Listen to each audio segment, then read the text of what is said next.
إن الحمد لله نحمده ونستعينه ونستغفره ونعوذ بالله من شرور أنفسنا ومن سيئات أعمالنا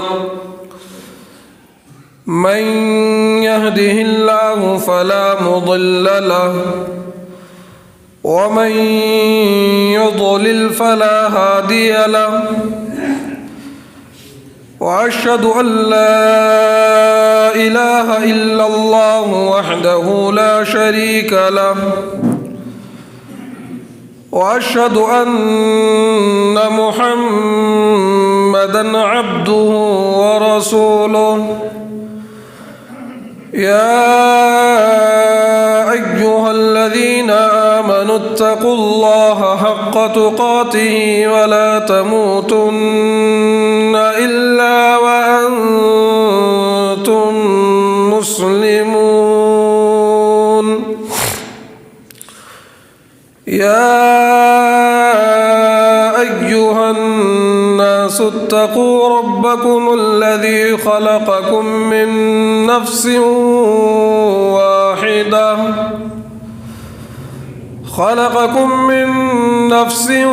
واحدة وخلق منها زوجها وبث منهما رجالا كثيرا ونساء واتقوا الله الذي تساءلون به والأرحام إن الله كان عليكم رقيبا يا أيها الذين آمنوا اتقوا الله وقولوا قولا سديدا يصلح لكم أعمالكم ويغفر لكم ذنوبكم ومن يطع الله ورسوله فقد فاز فوزا عظيما أما بعد فإن أصدق الحديث كتاب الله وخير الهدي هدي محمد صلى الله عليه وسلم وشر الأمور محدثاتها وكل محدثة بدعة وكل بدعة ضلالة وكل ضلالة في النار فأعوذ بالله السميع العليم من الشيطان الرجيم بسم الله الرحمن الرحيم قل تعالوا أتل ما حرم ربكم عليكم ألا تشركوا به